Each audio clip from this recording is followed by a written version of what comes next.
What's up gamers, Cryptico here, and welcome back to Lowering the Mark, a show where I analyze the current and former world records of Mario Kart 8 Deluxe time trial runs to see how these records get faster over time. We'll look at elements such as the loadout, racing lines, and mushroom usage to better understand what's bringing these times down. If you haven't already, please consider subscribing to my channel and hit the notification bell to be the first to know when my videos go live. For today's episode, we're taking things down a gear and hopping back over to the retro side for a look at one of the most popular handheld courses of the last decade, Piranha Plant Slide at 150cc. On April 30th, 2017, the world record for this run was set at 2 minutes, 2.70 seconds by the Japanese player Penguin Samurai. I'm calling him Samurai, please don't yell at me. Fast forward to the end of last year on October 24th, 2021, and the record was brought down to 1 minute 59.427 seconds by the Japanese player Shira. That's a 3.2 second improvement between records and a 2.6% faster time. Our former world record holder Samurai has broken 19 world records across 3 unique runs and has spent just under 300 days holding at least one world record. Our current world record holder Shira has broken 43 world records across 15 unique runs and has spent nearly 350 days holding at least one of his 2 current world records. At pre-release, the world record was around a 206, but it would quickly find its way under 202, mostly thanks to Samurai. At the start of 2018, English player Ryans kicked things off with a few 201 mids before Japanese players Alice and Cha took the course. Sub 201 was just around the corner, with Alice being the closest, but Cha would eventually get that sub and pull away with a couple of pretty strong times. He went toe-to-toe with Shira for a bit, as he would enjoy being the first person under 2 minutes. That 159.9 stood as the record for over 440 days before Alberto stepped in with a couple records of his own to close out 2020.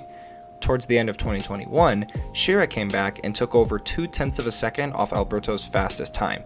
In total, the record was only broken 49 times by 15 different players.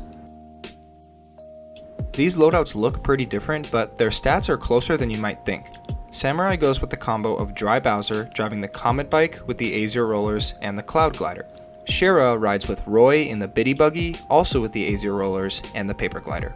At first glance, we notice that Samurai's loadout has a decent advantage in top speed, but that's where the advantages end. Shira runs away with the near point advantage in acceleration and mini turbo stats. He also leads Samurai by a full point in the handling stat, which may be the deciding factor for the race we're about to see.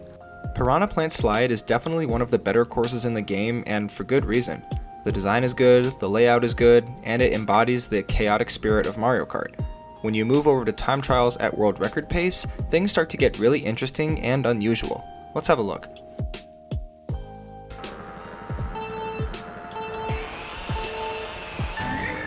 Samurai starts off the race with a rocket start before getting the first of 3 jump boosts off this ramp.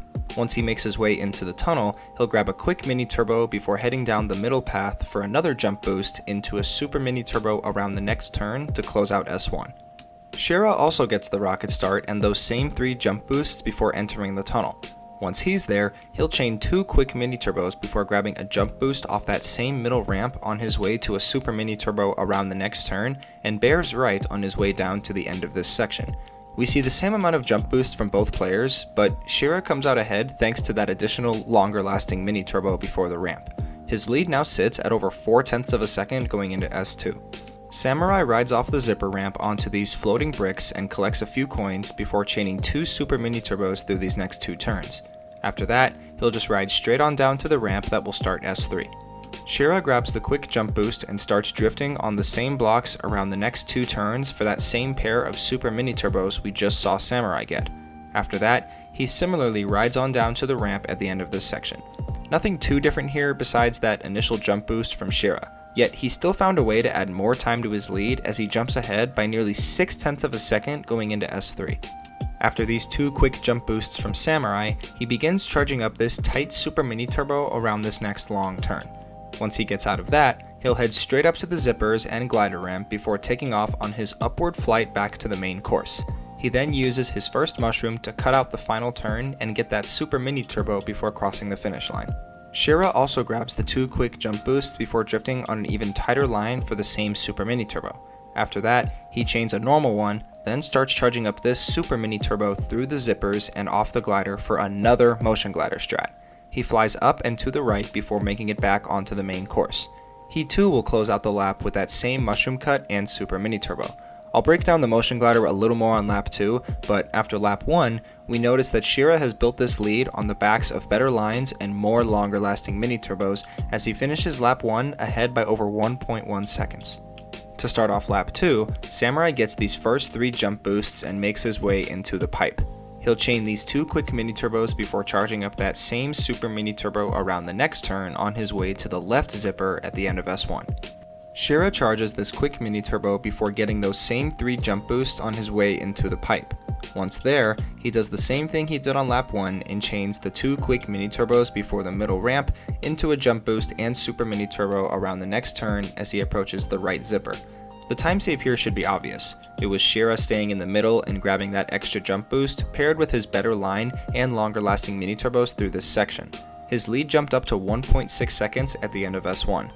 S2 for both racers is pretty identical. They each grab a jump boost and then start to chain these 2 super mini turbos on comparable lines and then head straight down to the first few ramps that will start S3. The only thing we can pick apart here is the better line from Shira. Thanks to the Biddy Buggy not being an inline drifting kart, he's able to better angle himself and then chain the drifts on a better line. Another aspect of that is he's able to charge the mini turbos faster and get into the next drift faster, which translates to a better line overall. His lead is thankful for that as it now sits at 1.7 seconds at the end of S2. In S3, we see 2 quick jump boosts from Samurai before he starts charging this tight super mini turbo around the long turn. After that, he'll head straight onto the glider and trick off of it as he makes his way back to the top of the course. He closes out the lap with that same mushroom cut and super mini turbo. This gets a bit tricky to explain here, so just try to stay with me. After the 2 jump boosts and super mini turbo around this long turn, Shira grabs this quick mini turbo and then angles his kart just right to begin charging this long super mini turbo across both zippers and off the glider. The motion controls are turned on and Shira flicks his controller to the right and up a little bit to just barely sneak through this small gap at the top of the course. He'll close out the lap similarly to Samurai with the same shortcut and super mini turbo. Thanks to yet another instance of a weird variation of motion glider, his lead now sits at just over 2.2 seconds after outsplitting Samurai's lap by a second. For Samurai, the final lap is pretty much the same as lap 2. 3 quick jump boosts to start it off, and then 2 quick mini turbos chained at the start of the pipe. 1 super mini turbo later, Samurai grabs the jump boost off the left zipper and then chains 2 more super mini turbos through these next 2 turns. Now going down the slide, he grabs another 2 jump boosts and then charges up that long super mini turbo around this turn. After that, he heads straight off the glider for one last upward flight and then closes out the race with the same shortcut and super mini turbo. Shira closes out the race on a similar note to his lap 2.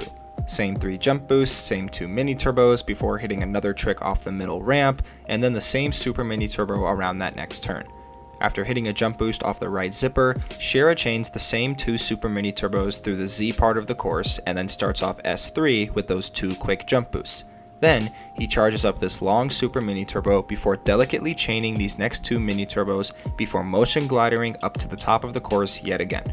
He closes out the race with that same mushroom cut and super mini turbo as he comes across the line, posting a time that was 3.2 seconds faster than Samurai's former world record.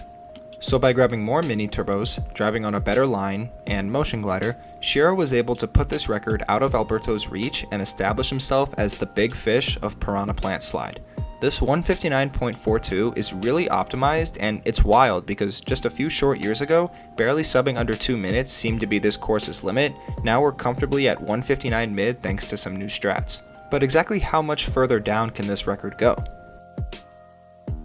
The best known splits for this run show that as good as a 159.4 is, there's still ample room for improvement. Shira owns all 3 of the best known laps, and his world record laps are no more than 4 frames slower. Laps 1 and 3 have similar improvement that can be made, while the world record lap 2 is already pretty darn close to that best known split. Shira has a history of putting up some pretty strong world records on this course, as he's currently the only player to have posted multiple records that have lasted for over 200 days. This current record might even go for double that if someone else doesn't interfere. The worldwide top 10 consists of 4 national and 3 continental record holders. At the top is Shira, a few tenths back in second is Alberto, and just half a tenth behind him is Japanese player Fuga. Down there in 4th and 5th place is Shoki and Somin, who share just 7 1,000ths of a second in separation. To round out the 159s is Australian record holder Byron and Japanese player Tights. To close out the top 10, separated by only 2 100ths of a second, is Pi and Panda. With the history of long-lasting records on this course, I'm starting to believe that Shira's time will be one of those 300+ day world records. He's just got so much separation from everyone else and has been dominant on this course since late 2019, so it's hard to root against him, but this game is full of surprises. That's all for episode 76. Hope you guys found it interesting. If you enjoyed this video, like and share it with your friends and comment on which course you'd like me to analyze next. Don't forget to subscribe, and I'll see you guys in the next one.